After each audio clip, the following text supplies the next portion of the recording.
2021 का तो शानदार तरीके से हो रहा है, ये मैं आगे चर्चा करूंगा, लेकिन 2020 की विदाई भी जम्मू कश्मीर के हर नागरिक के लिए 5 लाख रुपए इलाज की सुविधा देकर के गया। देश के सम्माननीय प्रधानमंत्री जी ने वो सौगात जम्मू कश्मीर के हर नागरिक को दी, आयुष्मान भारत सेहत केंद्र।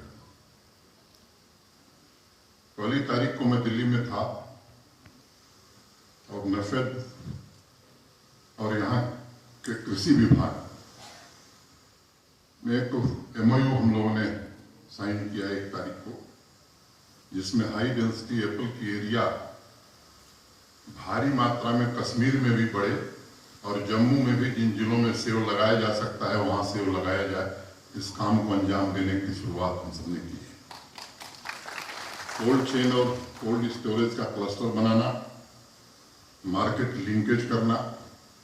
सैफरन की GI टैगिंग की बात आपने सुनी थी, लेकिन जम्मू में भी जो एक्सोटिक वेजिटेबल्स और बाकी किसान पैदावार कर रहा है उसकी भी GI टैगिंग कराना, ये हमारा कृषि विभाग नफेड के साथ मिलकर के ये काम करेगा। 2 दिन बाद ठीक आज ऊर्जा के क्षेत्र में जम्मू कश्मीर कैसे आत्मनिर्भर बने, इस अभियान का शुभारंभ हो रहा है। रोहित कंसल जिन्हें अभी एक प्रेजेंटेशन PDP डिपार्टमेंट का आपके सम्मुख प्रस्तुत किया है।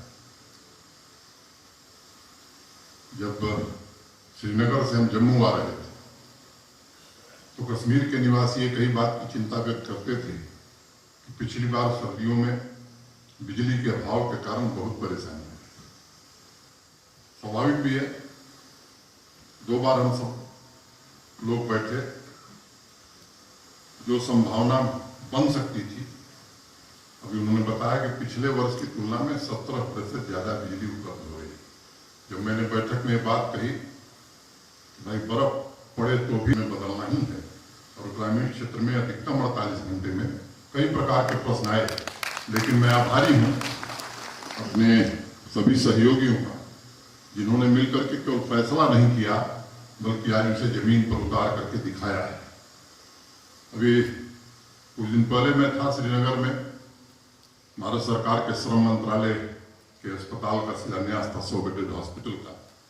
भारत सरकार के श्रम मंत्री श्री संतोष गंगवार जी थे, यहाँ के पूर्व मुख्यमंत्री आदरणीय डॉक्टर फारूक अब्दुल्ला साहब भी थे। वहाँ दुख व्यक्त कर रहे थे कि सर्दियों में बिजली की बहुत दिक्कत होती है और गर्मी में जम्मू को बड़ी दिक्कत होती है।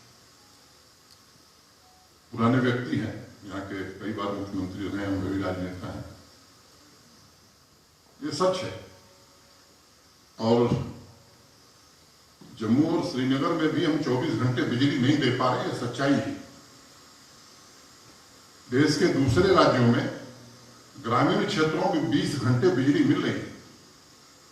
प्रधानमंत्री जी ने 24/7 का लक्ष्य रखा है और RK सिंह जी जो कहते कम है करते ज्यादा है, इस अभियान को तेजी से आगे बढ़ा। हम जम्मू और कश्मीर के ग्रामीण क्षेत्रों में 10 घंटा 12 घंटा से ज्यादा बिजली नहीं दे पा रहे, और इसलिए हमें कुछ न कुछ ऐसा फैसला करना है जिससे आने वाले 3-4 वर्षों में, और मैं तो चाहूंगा कि 2 वर्ष में जम्मू कश्मीर के ग्रामीण क्षेत्रों में भी हम 24 घंटे बिजली दे सकें। इस तैयारी के साथ हम काम करना है। उस विवरण में मैं नहीं जाना चाहता हूं जिसका प्रस्तुतिकरण किया गया है। मोटे तौर पर 35,000 करोड़ रुपए का इन्वेस्टमेंट भारत सरकार के ऊर्जा मंत्रालय और नेशनल हाइड्रो पावर कॉर्पोरेशन के कारण आज जम्मू कश्मीर में आ रहे हैं। 70 सालों में जहां हम पहुंचे हैं, आने वाले 4 सालों में उतनी ऊर्जा हम जम्मू कश्मीर में बना सकेंगे। आज का दिन मैं मानता हूं कि ऐतिहासिक दिन है। 26 दिसंबर को प्रधानमंत्री जी की उपस्थिति में मैंने कहा था कि एक स्वर्णिम अध्याय की शुरुआत हो रही है, ये उसका सबसे सुनहरा पन्ना है। आज 3 जनवरी 19 प्रोजेक्ट्स के उद्घाटन हुए हैं। उसमें ट्रांसमिशन के भी प्रोजेक्ट्स हैं, हमारी कैपेसिटी बिल्डिंग के भी हैं, कुछ कश्मीर के हैं, कुछ जम्मू के हैं। मैं उसके विवरण में नहीं जाना चाहता। एक बस बिल पहुंचाएगी। मैं समझता हूं कि अब आधुनिक तकनीक के जमाने में बिल पहुंचाई जाए, इससे अब जम्मू कश्मीर को बाहर निकलना चाहिए। अब हमें उस दिशा में जाना चाहिए कि प्रीपेड मीटर 2 साल में जम्मू कश्मीर के हर घर में पहुंच जाए। इस काम को हमें आगे बढ़ाने की जरूरत है और हर घर में मीटर लगे। अगर ये काम हम नहीं कर सकेंगे तो मैं नहीं समझता हूं कि हम सबके जरूरत के हिसाब से 24 घंटे बिजली दे सकें। और इसलिए इस काम को हम आगे करने वाले हैं। मैं जानता हूं इसको लेकर के कई लोग अनेक प्रकार की बातें कहेंगे, लेकिन जो केवल बात करते हैं वो केवल बात करते हैं। काम करने वाले कभी बातों से घबराते नहीं और ये काम हम करके दिखाएंगे। मित्रों, मोटे तौर पर आप देखिए देश के विभिन्न राज्यों में एवरेज ग्रोथ जो पावर सेक्टर में है 10% की डिमांड हर साल बढ़ती है। तो इंडस्ट्रियल पॉलिसी प्रधानमंत्री जी के नेतृत्व में आने वाली है, जल्द ही आ सकती है, किसी दिन कैबिनेट उसे अनुमति देगा। तो मैं मानता हूं कि जम्मू कश्मीर में पावर की डिमांड 15% हर साल बढ़ने वाली है और उस जरूरत को पूरा करने के लिए अगर हमने अभी तैयारी नहीं की तो मैं समझता हूं कि जम्मू कश्मीर शायद राष्ट्र के बाकी राज्यों से निश्चित रूप से हम उस समानता तक नहीं पहुंच सके। शायद आगे आने वाले दिनों में हम और पिछड़ जाएंगे।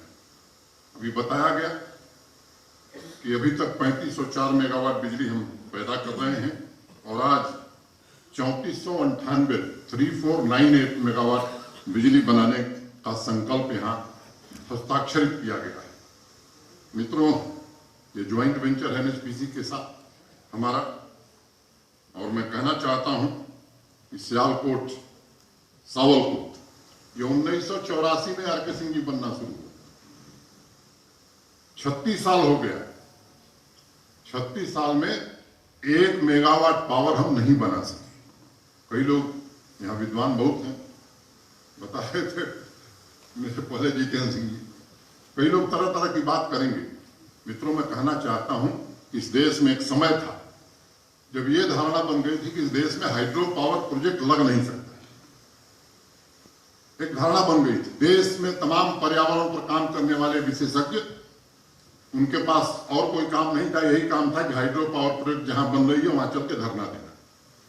और मैं आज सार्वजनिक रूप से नेशनल हाइड्रो पावर कॉर्पोरेशन के पूर्व सीएमडी योगेंद्र प्रसाद का आभार व्यक्त करना चाहता हूं और कृतज्ञता ज्ञापित करना चाहता हूं, जिस व्यक्ति के कारण देश में यह भरोसा कायम हो सका कि नहीं 5 साल में 4 साल में हाइड्रो पावर प्रोजेक्ट बन सकती है। और एनएचपीसी को वो दक्षता हासिल है और इसलिए हमने फैसला किया कि एनएचपीसी के साथ हम ज्वाइंट वेंचर करेंगे।